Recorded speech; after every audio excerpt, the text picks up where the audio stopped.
तो hello friends, तो आज की वीडियो होने वाली है हमारी फेफड़ों की संरचना के बारे में। ठीक है, तो आज हम समझेंगे कि हमारे फेफड़े अंदर से दिखाई कैसे देते हैं। ठीक है, तो हमें पता है कि हमारे फेफड़े हमारे दो होते हैं। ठीक है, हमें पता है कि वो गुब्बारे की तरह काम करते हैं, फूलते हैं, पिचकते हैं और ऑक्सीजन को हमारे खून में मिलाते हैं, कार्बन डाइऑक्साइड को बाहर निकालते हैं।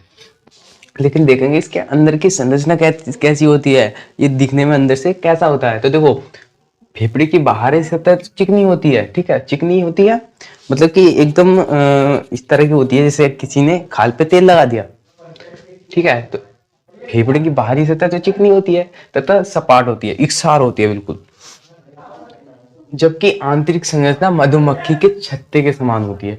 आंतरिक संरचना जो होती है मधुमक्खी के छत्ते की, मधुमक्खी का छत्ता देखा है सबने, उसमें बहुत सारे छेद छेद से होते हैं, तो उसी तरह की हमारी अंदर से वो दिखाई देता है। एक वयस्क मनुष्य के प्रत्येक फेफड़े में वायु कोष्ठों की संख्या लगभग 15 करोड़ के करीब होती है। ठीक है, तो एक वयस्क मनुष्य के फेफड़े में एक साइड के फेफड़े में 15 करोड़ होते हैं। तो उन्हीं की वजह से क्या लगता है हमें कि वो मधुमक्खी के छत्ते की तरह दिखाई देता है। तो वायु कोष्ठों का काम क्या होता है, इतनी ज्यादा क्यों होते हैं? तो वायु कोष्ठ जो होते हैं यही तो होते हैं जो हमारे रक्त में से कार्बन डाइऑक्साइड को निकालते हैं और उसमें ऑक्सीजन डालते हैं। तो देखो, सबसे पहले देख लेते हैं हम नवजात शिशु में इसकी संख्या कितनी होगी। तो नवजात शिशु में जो होगी इसकी संख्या वो होगी 2 करोड़ के करीब। इसमें नवजात शिशु के एक फेफड़े में जो होते हैं ये होते हैं। तो इसके चित्र की तरफ चल लेते हैं, चित्र देख लेते हैं सबसे पहले। तो इसमें एक श्वास नली होती है जो कि हमारी कंठ से सेंटर तक एक पाइप होता है जिसे हम कहते हैं श्वास नली। ग्रास नली अलग हो गई, ग्रास नली तो हमारा खाने की हो गई, लेकिन ये अलग से यहाँ पे 2 पाइप होते हैं हमारे गले में, एक तो ग्रास नली, एक श्वास नली। जो श्वास नली है उसकी बात यहाँ पे हम कर रहे हैं, जिसमें हमारी हवा जाती है। ठीक है, सांस जाती है।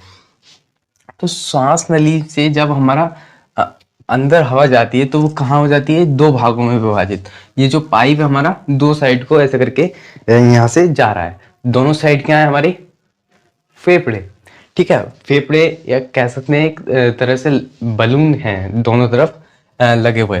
तो जब यहाँ से हवा जाती है तो ये फूल जाते हैं। फूल किसकी वजह से जाते हैं कि ये जो हमारी कुपिका होती हैं वो सॉफ्ट एक तरह से स्पंज की तरह होती हैं, तो ये फूल भी सकती हैं और पिचक भी सकती हैं। अब देखो, हमारा सेंटर में तो हार्ट होता ही है। सेंटर में हमारा हार्ट मतलब से हमारे फेफड़ों ने क्या करा है, उसे घेर के रखा है। जैसे कि हमारे चित्र में दिख रहा है कि यहाँ पे हमारी सबसे पहले आ जाती है, सबसे ऊपर आती है हमारी पसलियां।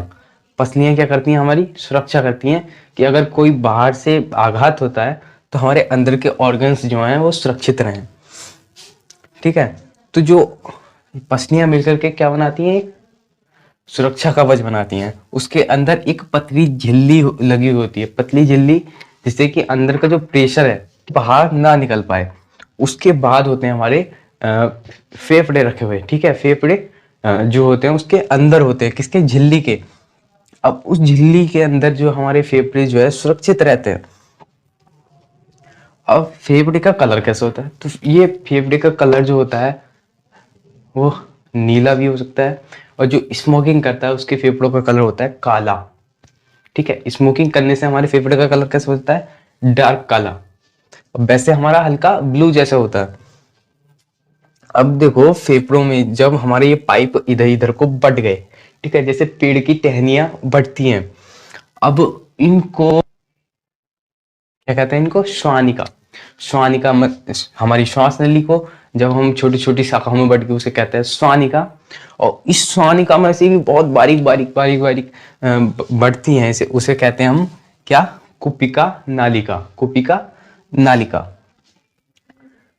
श्वास नली, श्वानिका, कुपिका नालिका, ये 3 जो है नाम हमें याद करने हैं इसमें फेफड़े में।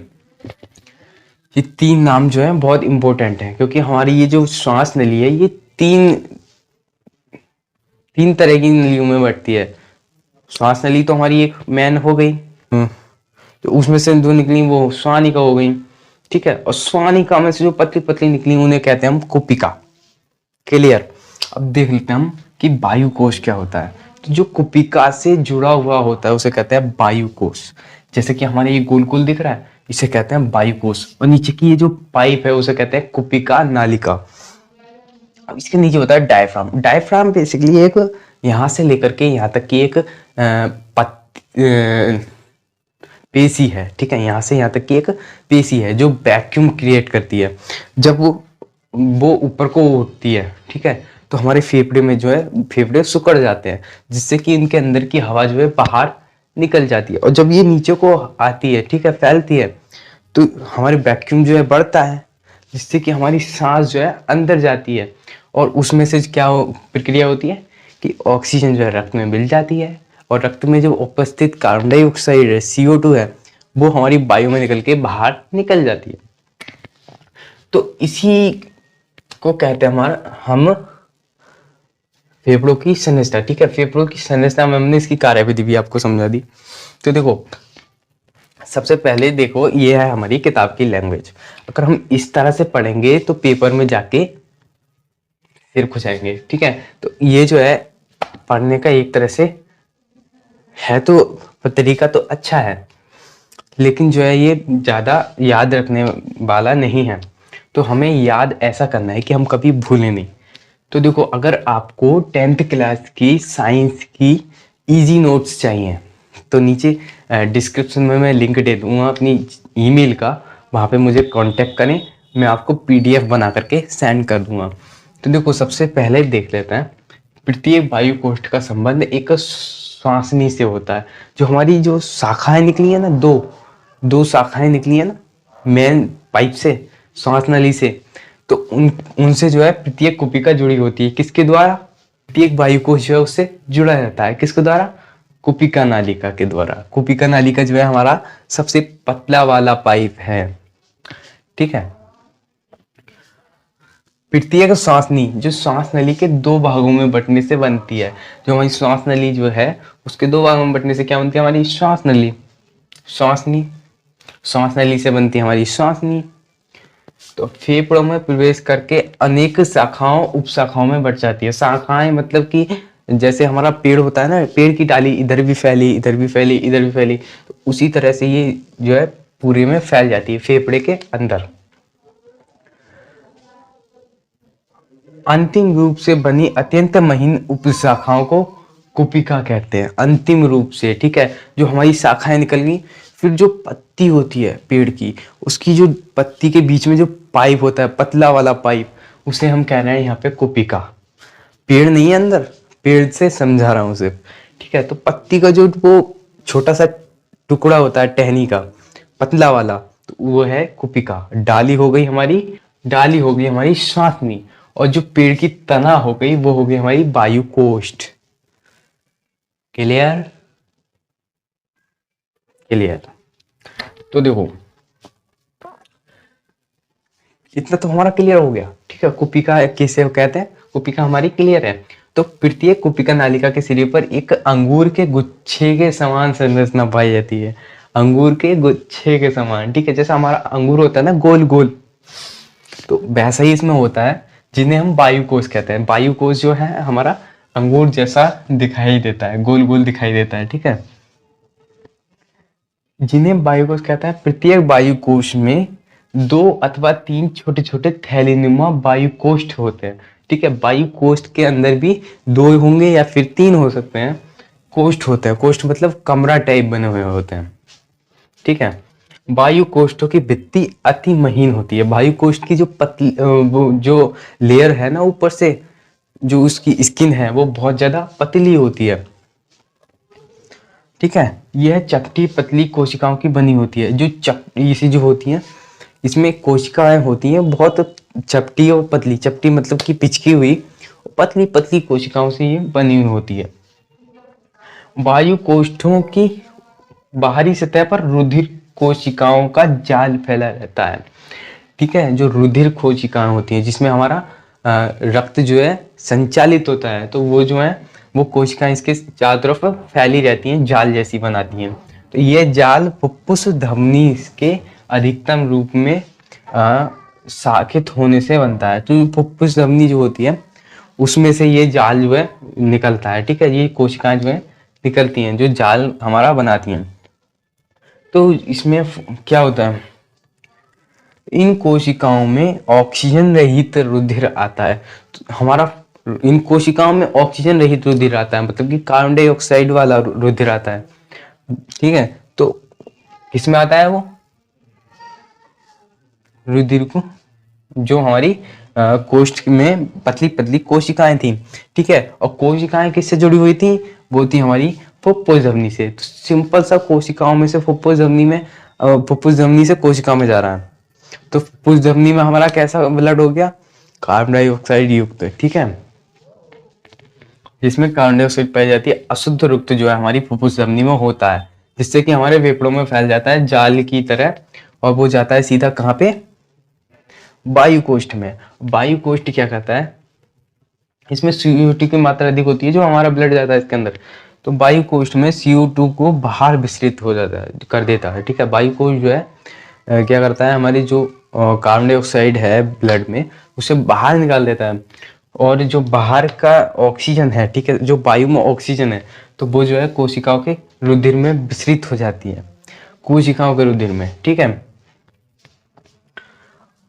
और ये कोशिकाएं जाकर के कहाँ मिलती हैं, सीधी कहाँ मिलती हैं, फुफ्फुस शिरा में। तो फुफ्फुस शिरा में हमारा कैसा ब्लड होता है, साफ शुद्ध ब्लड होता है। जो हमारी फुफ्फुस धमनी होती है, वो बेसिकली शरीर से, ठीक है, गंदा खून जो है हमारे फेफड़ों तक लाती है।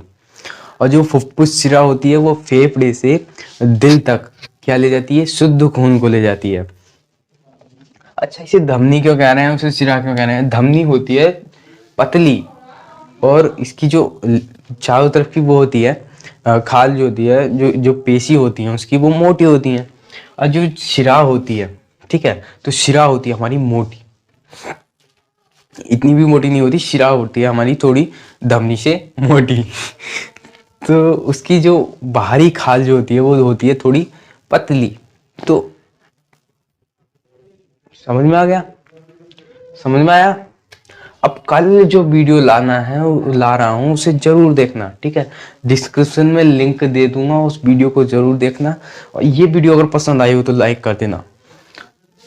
ऐसी ही अगर और वीडियो आप देखना चाहते हो तो चैनल को सब्सक्राइब कर देना, ठीक है। तो मिलते हैं कल की वीडियो में, तब तक के लिए बाय। और देखो, अगर एक बार मैं फिर से कह देता हूँ, अगर आपको आसान भाषा में क्लास 10th की साइंस के नोट्स चाहिए, तो नीचे मैंने अपनी ईमेल आईडी दे रखी है, उस पर मुझसे कांटेक्ट करें, ठीक है। मैं आपको वहाँ पे PDF के रूप में वो प्रोवाइड करा दूंगा, वो भी बिल्कुल फ्री में, ठीक है।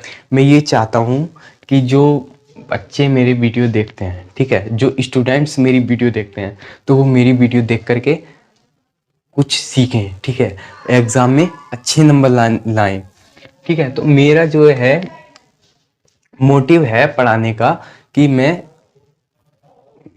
पढ़ा हुआ हूँ, ठीक है, मैं मिडिल क्लास से हूँ, तो मुझे पता है कि क्या क्या प्रॉब्लम फेस करनी पड़ती है, ठीक है। जो साइंस सब्जेक्ट है वो थोड़ा ऐसा है कि थोड़ा ऊपर से निकल जाता है। तो मैं आपको ये मैं चाहता हूँ कि आपको आसान से आसान भाषा में समझा पाऊँ, ठीक है। जो मैंने फेस करा है वो आपको फेस नहीं करना पड़े। तो देखो, नीचे डिस्क्रिप्शन में मैंने लिंक दे दी है, उस पर मुझसे कांटेक्ट करें, मैं आपको PDF प्रोवाइड कराऊंगा, ठीक है। उससे अगर आपने तैयारी कर ली